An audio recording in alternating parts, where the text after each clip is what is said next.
The signal came on an ordinary Tuesday morning. Dr. Sarah Chen was reviewing data from the New Horizons VI probe when she noticed the anomaly. A perfectly regular pattern of radio waves emanating from the edge of the Kuiper belt. At first, she assumed it was an equipment malfunction. After 20 years of searching the cosmos for signs of intelligent life, she'd learned that the most exciting discoveries usually turned out to be mundane technical glitches. But this was different. The signal pulsed with mathematical precision, transmitting what appeared to be a complex series of prime numbers. Sarah's hands trembled as she cross-referenced the data with other deep space monitoring stations. Within hours, observatories across the globe confirmed her finding. Humanity had just received its first message from an alien civilization. The next 48 hours transformed Earth forever. As news of the discovery spread, the world's governments scrambled to form a unified response. The United Nations hastily established the Global First Contact Committee, drawing together the planet's brightest minds in physics, linguistics, mathematics, and diplomacy. Dr. Marcus Rivera, the committee's lead xenolinguist, made the breakthrough that changed everything. "It's not just a greeting," he announced during an emergency session. "It's an activation signal. Whatever sent this message, they'd been waiting for us to find it."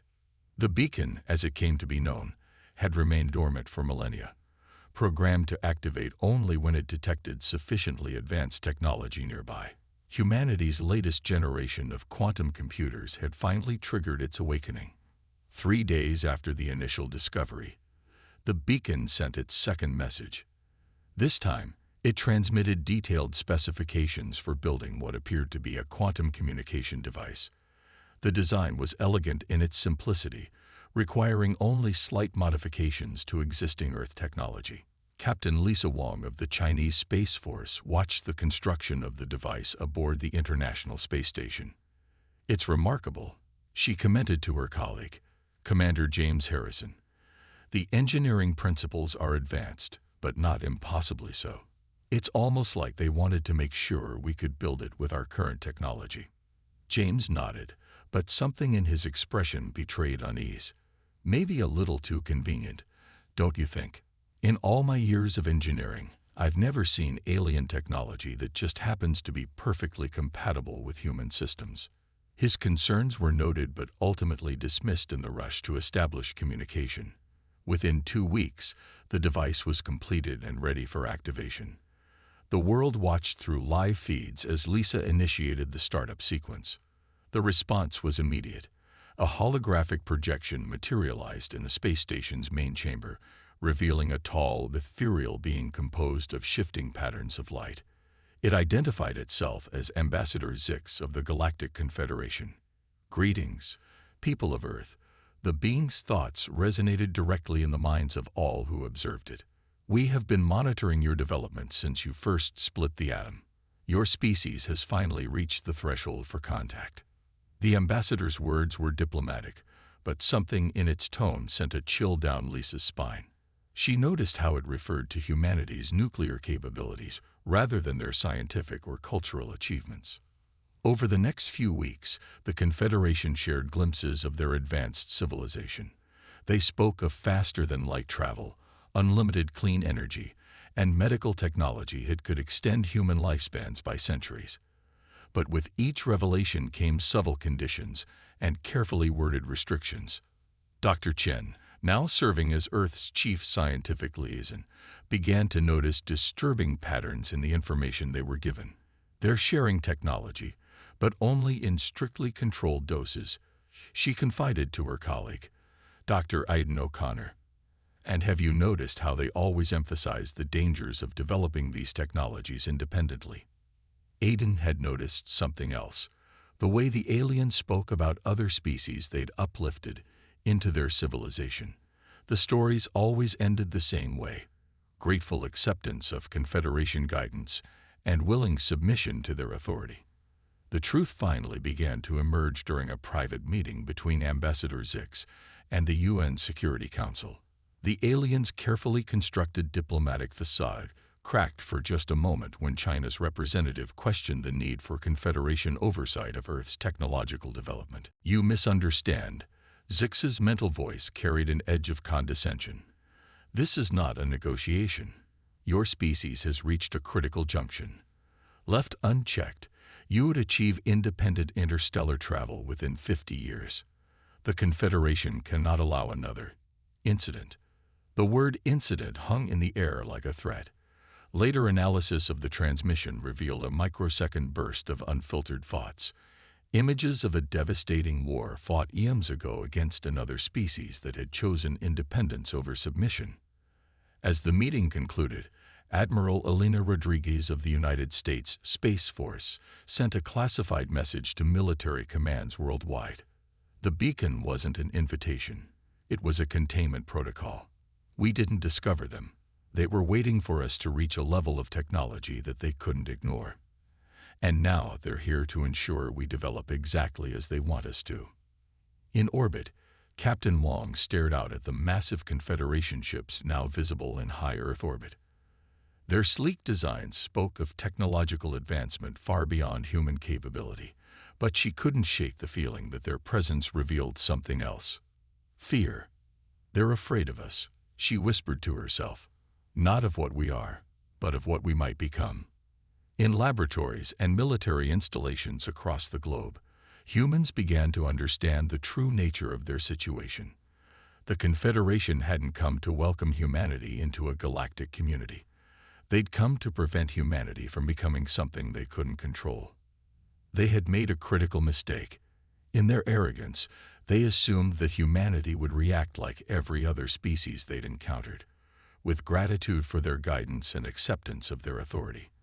They hadn't counted on human nature, on humanity's deep-seated resistance to control, on their ability to adapt and innovate in ways that defied prediction. As the first wave of Confederation advisors began arriving on Earth, humanity appeared to welcome them with open arms. But beneath the surface of compliance, a different response was taking shape. In hidden facilities and encrypted communications, a plan was forming, one that would show the Confederation exactly why they had been right to fear human potential. The galaxy's greatest mistake wasn't finding humanity. It was assuming they could control them. The Confederation's assessment protocols began exactly 1 month after first contact. Their ships appeared over every major city on Earth, massive structures that loomed in the sky like chrome mountains. The message was clear: resistance would be futile.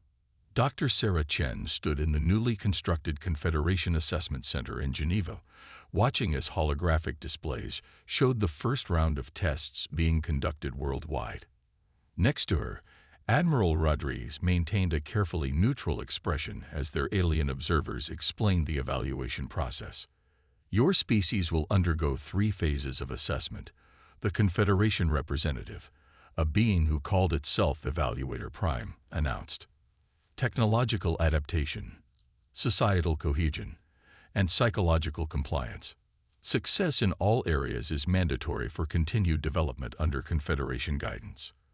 What the evaluator didn't say, but what Sarah and Elena had already deduced, was that these tests weren't designed to measure progress. They were meant to establish control. The first phase began with what appeared to be a generous gift. The Confederation provided Earth with the specifications for a new form of energy generation, supposedly to help humanity advance beyond fossil fuels. The technology was elegant but deliberately incomplete, requiring human scientists to fill in crucial gaps. Dr. Aidan O'Connor led the research team tasked with implementing the new technology. Working from a secure facility beneath the Rocky Mountains, he noticed something peculiar about the design.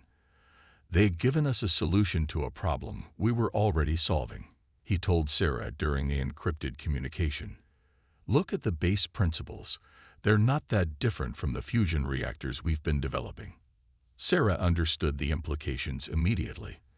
The Confederation wasn't testing their ability to implement advanced technology. They were measuring how closely humans would follow their prescribed path of development. Meanwhile, Captain Lisa Wong had been reassigned to work with the Confederation's orbital defense systems. During her training, She discovered that the aliens' technological superiority wasn't as absolute as they wanted humanity to believe. Their systems were advanced, yes, but also rigid, standardized across thousands of worlds with little variation or innovation. They don't adapt, she reported through secure channels. Their technology is powerful, but it's static. They haven't made any significant advances in centuries because they don't need to. They just prevent other species from developing competing systems. The second phase of testing focused on humanity's ability to work together under Confederation oversight. The aliens introduced a series of global challenges that required unprecedented cooperation between nations. On the surface, it appeared to be a noble goal, unifying humanity for the greater good. But Commander James Harrison, now working with a secret multinational task force, saw through the deception. "They're not testing our ability to cooperate," he explained during a clandestine meeting. "They're testing our willingness to submit to external control. Every challenge has a predetermined solution that requires us to depend on their guidance." The task force had made another crucial discovery. The Confederation's communications network, despite its complexity, had vulnerabilities. Their reliance on standardized systems meant they had never needed to develop sophisticated cybersecurity. They'd never encountered a species that could challenge them technologically by the time contact was made. Dr. Marcus Rivera, while ostensibly working on implementing Confederation language protocols, had been quietly analyzing their psychological patterns. "Their greatest weakness," he reported, "is their inability to conceive of truly alternative approaches. They've been the dominant force in the galaxy for so long that they've lost the ability to think creatively." The third phase of testing revealed the Confederation's true intentions. Under the guise of psychological compliance evaluation, they began introducing subtle changes to human education and media. Their goal was to gradually reshape human thought patterns to match their galactic standard. But humanity had been playing along, appearing to embrace these changes while secretly maintaining their independence. In hidden labs and classified facilities, human scientists weren't just studying the alien technology, they were improving it, finding ways to make it do things the Confederation had never imagined. "They think we're adapting to their systems," Elena told her fellow resistance leaders. "They don't realize we're actually learning their weaknesses. Every test they give us, every piece of technology they share, reveals more about their limitations." Sarah had made perhaps the most significant discovery. Analyzing data from the original beacon, she found evidence that humanity wasn't the first species to resist Confederation control. There had been others, but they had acted too quickly, too openly, and had been summarily contained. "The key," she explained to the secret council of human leaders, "is to make them think they're succeeding. Every time they test us, we need to pass, but not perfectly. We showed just enough compliance to avoid suspicion, while preparing for the moment when we can show them exactly what humanity is capable of." The Confederation's assessment protocols continued, and humanity appeared to be progressing exactly as expected. Representatives reported that Earth was showing acceptable levels of adaptation and compliance. Their only concern was that humans seemed to be advancing slightly slower than projected, requiring more time to implement each new technology. What they didn't realize was that this apparent slowness was deliberate. Every delay gave human scientists more time to understand and improve upon the alien technology. Every test provided more insight into Confederation weaknesses. Every evaluation revealed more about their rigid, predictable thought patterns. In orbital stations and underground bunkers, humans were developing technologies that the Confederation had never dreamed of. Hybrid systems that combined alien principles with human innovation. They were creating weapons that couldn't be detected by standardized Confederation scanning systems, communications networks that operated outside normal quantum channels, and defense systems that could adapt and evolve. The assessment would continue for months, but the outcome had already been determined, just not in the way the Confederation intended. They thought they were measuring humanity's fitness for controlled development. Instead, they were providing humanity with everything needed to break free from their control. As Sarah watched another successful test completion, she allowed herself a small smile. The Confederation believed they were slowly molding humanity into another compliant member species. They didn't understand that humans had turned their own assessment protocols into the perfect cover for revolution. The real test wasn't whether humanity could meet Confederation standards. The real test would come when the aliens realized just how completely they had underestimated the species they thought they were controlling. The resistance began not with a bang, but with a whisper. 6 months into the Confederation's assessment program, humanity had mastered the art of calculated underperformance. Every test was passed, but never quite at the level that would draw attention. Every milestone was reached, but always with just enough minor setbacks to seem natural. Deep beneath the Pacific Ocean, in a facility known only to a select few, Dr. Sarah Chen stood before a holographic display that showed the true state of human advancement. The image before her would have shocked their alien overseers, a complete redesign of Confederation quantum technology, enhanced by human innovation and creativity. "We're calling it adaptive quantum architecture," Dr. Aidan O'Connor explained to the assembled group of scientists and military leaders. "While their systems are static, ours can evolve and reconfigure in response to new situations. It's something they've never even considered possible." Admiral Rodriguez studied the display with intense focus. "How long until it's ready for implementation?" "That's the beauty of it," Sarah replied. "It's already being implemented, piece by piece, hidden within the systems they gave us. Every time they check our progress, they're actually looking at a carefully constructed facade. Behind that facade, we're building something entirely new." The key to humanity's silent rebellion lay in their understanding of the Confederation's fundamental weakness, their rigid adherence to established patterns. The aliens had spent so long being the undisputed masters of their domain that they'd lost the ability to recognize true innovation when they saw it. Captain Lisa Wong, now heading the Orbital Defense Initiative, had discovered that the Confederation's monitoring systems could be fooled by simply presenting them with expected data patterns. "They don't actually analyze what we're doing," she reported. "They just confirm that our activities match their predetermined templates." This insight had led to the development of what humans called ghost protocols, methods of hiding their true activities within what appeared to be normal implementation of Confederation technology. Every time the aliens provided Earth with new technology, human scientists would appear to struggle with its implementation while actually developing superior versions. Commander James Harrison led the military adaptation efforts. Under his guidance, Earth's armed forces appeared to be slowly converting to Confederation standard protocols. In reality, they were developing hybrid combat systems that combined alien technology with human tactical flexibility. Their military doctrine is based on overwhelming technological superiority, James explained during a secure briefing. They've never needed to develop complex strategies because they've never faced an opponent who could challenge them technologically. That's about to change. The Confederation's psychological compliance testing had inadvertently revealed another crucial weakness. Dr. Marcus Rivera's team had discovered that the aliens' telepathic communication abilities, while powerful, were surprisingly inflexible. They can project thoughts and read surface emotions, but they don't understand subtlety or deception, Marcus reported. They take everything at face value because they've never needed to develop the ability to detect subterfuge. Their own telepathic nature makes lying almost impossible for them, so they don't expect it from others.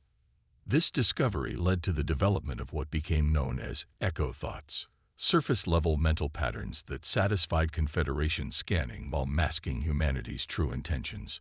Every human who worked directly with the aliens was trained in these techniques, presenting a mental image of compliant adaptation while maintaining their independent thoughts beneath.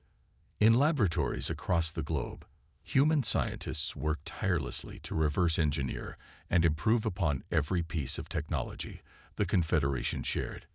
But unlike their alien overseers, they didn't stick to established patterns. They combined technologies in ways the Confederation had never imagined, created hybrid systems that defied standard classification, and developed entirely new approaches to solving old problems. The Confederation's greatest mistake was in underestimating human creativity. They saw humanity's apparent slow progress as a sign of technological inferiority, never realizing that each delay was carefully calculated to buy more time for innovation. Sarah's team had made perhaps the most crucial breakthrough, a way to detect and track Confederation ships, even when they were using their most advanced stealth technology. The aliens had never needed to defend against this capability because no species had ever developed it before. Their entire defense doctrine is based on being technologically superior, Sarah explained to Admiral Rodriguez.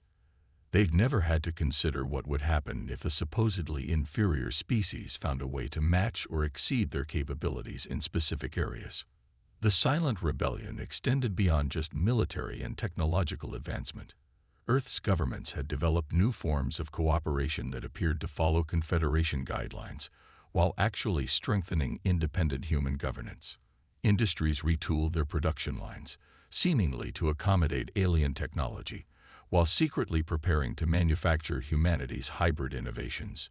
Even Earth's culture was changing, but not in the way the Confederation intended. While appearing to embrace alien concepts, humanity was actually developing a stronger sense of unity and purpose. The very pressure meant to suppress human independence had instead forged it into something stronger. The Confederation's observers reported steady progress in all assessment areas, never realizing that each successful test brought humanity closer to true independence. They saw humans slowly adapting to their standards, never suspecting that they were actually witnessing the preparation for a revolution unlike anything the galaxy had ever seen. In her private moments, Sarah sometimes felt a twinge of guilt about the deception. The Confederation, for all its faults, genuinely believed it was helping to guide younger species toward a better future. They simply couldn't comprehend that their help was neither wanted nor needed. "They're not evil," she told Elena during a rare quiet moment. "They're just stagnant. They've forgotten that real progress comes from challenge and change, not conformity and control."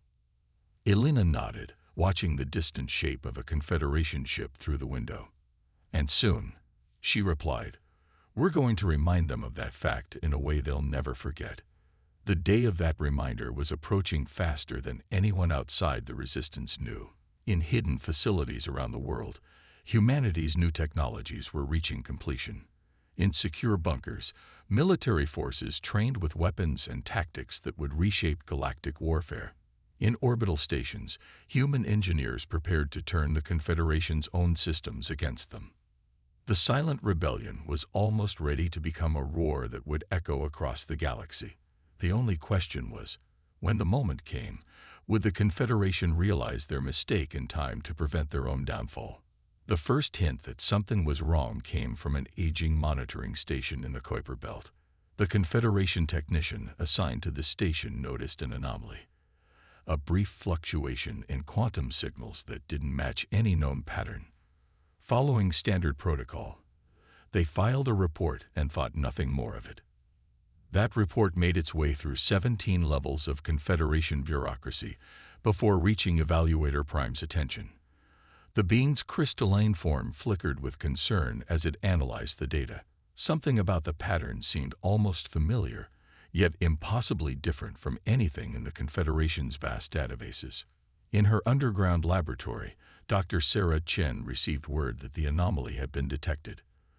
"Right on schedule," she murmured, sharing a knowing look with Dr. O'Connor. The fluctuation had been deliberate, a test to see how the Confederation would react to something that fell outside their experience. The response was exactly what humanity had predicted. The aliens began a methodical, thorough, and completely predictable investigation, following protocols that hadn't changed in millennia. They never considered that the anomaly might be a deliberate probe of their response patterns. Admiral Rodriguez stood before a holographic display showing the positions of Confederation ships throughout the solar system. Each vessel was exactly where humanity's behavioral models had predicted they would be.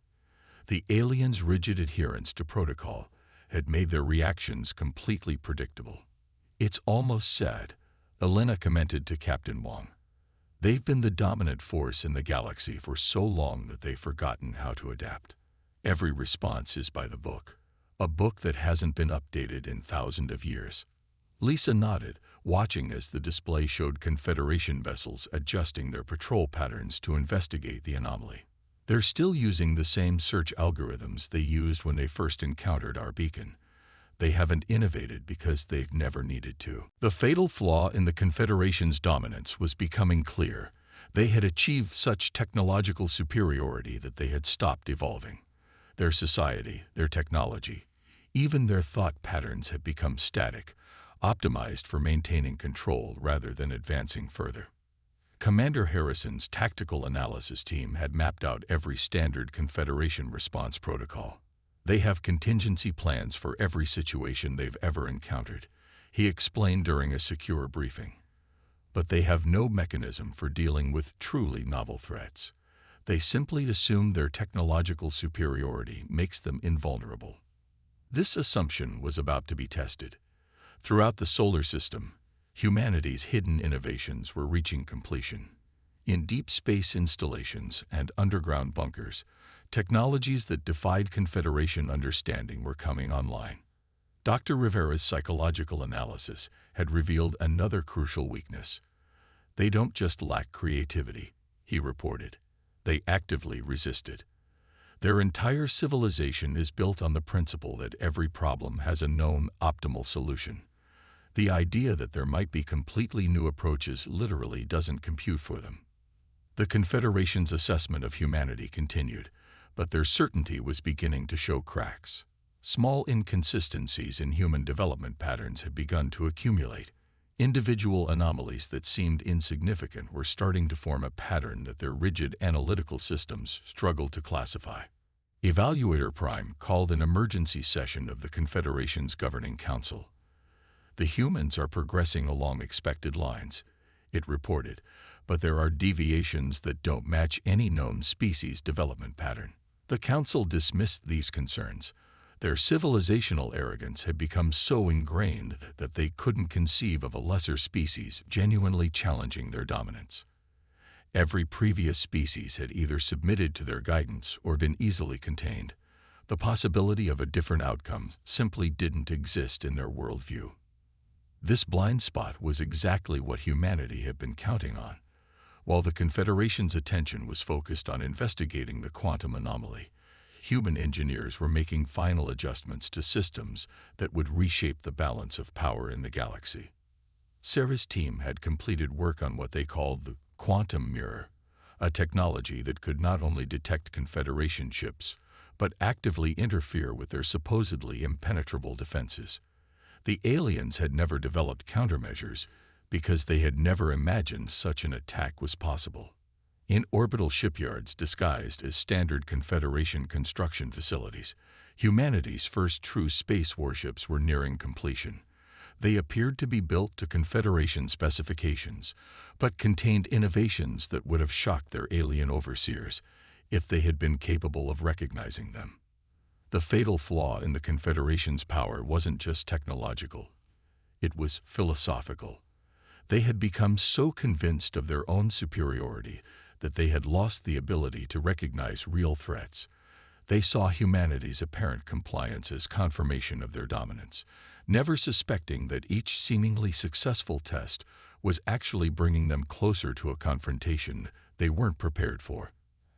Admiral Rodriguez stood before Earth's unified military command, presenting the final phase of what had become known as Operation Wake-Up Call. "The Confederation's power rests on 3 pillars," she explained. "Technological superiority, psychological dominance, and the absolute certainty that both are unassailable. We're about to shake all 3 pillars simultaneously." The plan was elegant in its simplicity. Humanity would reveal their true capabilities not in a single dramatic moment, but in a carefully orchestrated series of revelations that would systematically dismantle the Confederation's assumptions about their own invulnerability. "Their fatal flaw isn't just that they've stopped advancing," Sarah explained to the assembled leaders. It's that they've forgotten advancement is even possible. They've optimized their civilization for stability rather than growth, for control rather than innovation.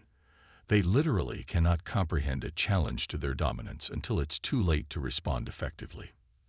As if to prove her point, another report of quantum anomalies reached the Confederation Council.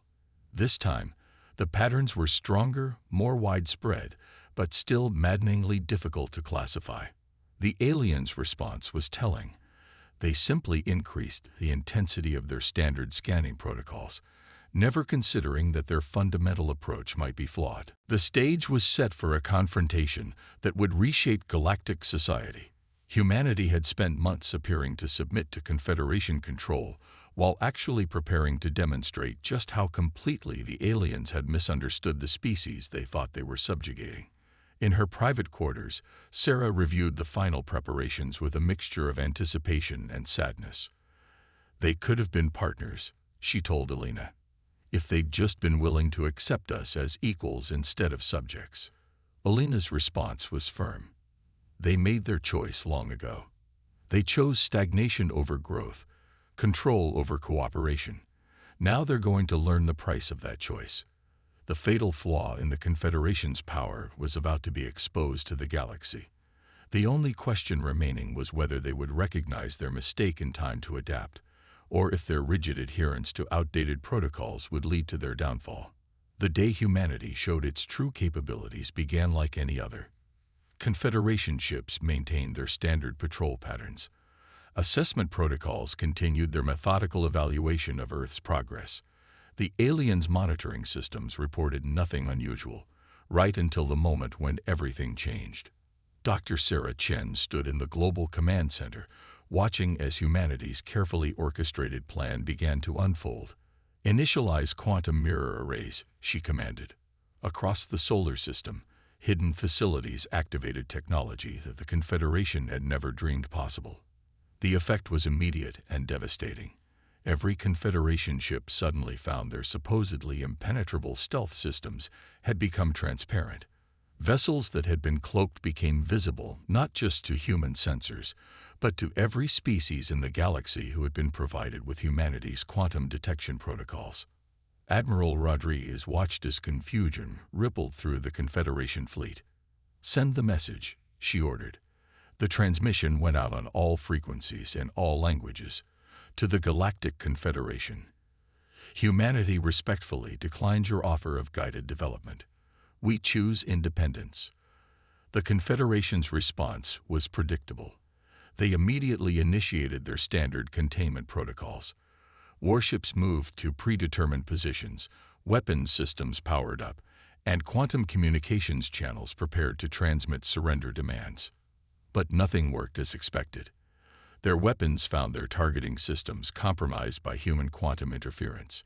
Their communications were met with sophisticated jamming that adapted faster than their systems could compensate. Their ships discovered that their engines were being affected by previously undetectable fields that disrupted their carefully calibrated quantum drives. In orbit, Captain Lisa Wong led the reveal of humanity's true space fleet. Ships that the Confederation had thought were being built to their specifications emerged from their construction base, displaying capabilities that defied alien understanding. Vessels that could adapt their configuration in real time, weapons that operated on principles the Confederation had never considered, defense systems that learned and evolved during combat. Impossible, the Valuator Prime transmitted as it watched humanity's technology in action. Your species cannot have developed these capabilities. This violates all known development patterns. That was your first mistake. Sarah's response was broadcast across all frequencies, assuming that your patterns were the only valid ones. Humanity doesn't follow patterns. We break them. We adapt. We innovate. And most importantly, we learn. The Confederation Council convened an emergency session, but their responses were limited by their own rigid protocols. They had no contingency plans for a species that could match or exceed their capabilities in ways they had never anticipated. Their entire strategy had been based on maintaining technological superiority. They had no backup plan for facing an equal opponent. Commander Harrison's tactical teams demonstrated just how completely humanity had anticipated the Confederation's responses.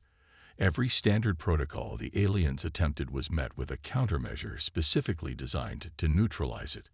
Every tactical maneuver was predicted and countered before it could be completed. But humanity's real victory wasn't military, it was psychological. Dr. Rivera's team had prepared a detailed analysis of the Confederation's social structure, identifying the precise moment when demonstration of superior human capabilities would cause maximum disruption to their hierarchical system. That moment had arrived. Across the galaxy, species that had been subjugated by the Confederation watched as humanity systematically dismantled the aliens' technological advantages. The carefully maintained myth of Confederation invincibility cracked, then shattered. "You don't have to fight us," Sarah transmitted to the increasingly desperate Confederation Council. "We don't want your destruction. We want your cooperation, but it has to be as equals, not as masters and subjects." The Council's response revealed just how completely they had failed to understand humanity. "If you possessed these capabilities, you could have defeated us at any time. Why maintain the deception? Why not simply overthrow our authority immediately?" Admiral Rodriguez took over the transmission. "Because unlike you, we understand the value of giving others a chance to change. We spent months showing you that your approach was flawed, hoping you would recognize the need to adapt. You chose to ignore every warning sign, every indication that your assumptions about us were wrong." Across the solar system, humanity continued to demonstrate capabilities that the Confederation had believed impossible. Ships using hybrid human-alien technology performed maneuvers that defied standard physics. Communication systems operated on principles that bypassed Confederation control networks. Defense systems showed the ability to learn and adapt in real time. But the most shocking revelation came when Sarah's team demonstrated their final innovation, a method of faster-than-light travel that didn't rely on the Confederation's established quantum corridors. "Your entire control system is based on monitoring and regulating access to FTL travel," she explained to the stunned council. "We've just made that control obsolete." The balance of power had shifted irrevocably. The Confederation's choice was clear: adapt or become irrelevant. Their civilization had spent millennia enforcing stagnation in the name of stability. Now they faced a species that had turned their own technology against them, improved upon it in ways they had never imagined, and was offering to share these innovations with the galaxy. In the end, the Confederation's response surprised everyone. They chose to learn. The same rigid adherence to protocol that had been their weakness became their salvation, as their highest directives required them to acknowledge superior approaches when definitively demonstrated. "We have existed for millennia," the Council's final transmission acknowledged, "but you have shown us that existence is not enough. We forgot that true civilization requires growth, change, and the courage to admit when old ways must yield to new ideas." The agreement that followed reshaped galactic society. The Confederation transformed from an authority that controlled other species to a forum where all civilizations could contribute their unique perspectives and innovations. Humanity's example inspired a renaissance of creativity and advancement throughout the galaxy. Sarah stood with Elena at the signing of the new Galactic Charter, watching representatives from hundreds of species gather as equals for the first time. "They thought they were testing us," she remarked, "but we were really testing them, seeing if they could learn to accept a future different from what they had planned." And in the end, Elena replied, both humanity and the Confederation passed the real test, learning to move forward together instead of remaining locked in conflict. The galaxy had made a mistake in trying to contain humanity, but in correcting that mistake, both humanity and the Confederation had discovered something far more valuable than dominance. They had found a path to genuine progress through cooperation and mutual respect. As the first wave of human ships prepared to venture beyond the solar system, carrying their innovations to a galaxy eager to learn, Sarah reflected on how far they had come. The Confederation had thought they were assessing humanity's fitness for their galactic society. Instead, Humanity had shown them a new way forward, one that promised a future of unlimited potential through the combination of all species' strengths. The galaxy's greatest mistake had become its greatest opportunity for growth, and humanity, the species they had tried to contain, had become the catalyst for a new age of galactic civilization.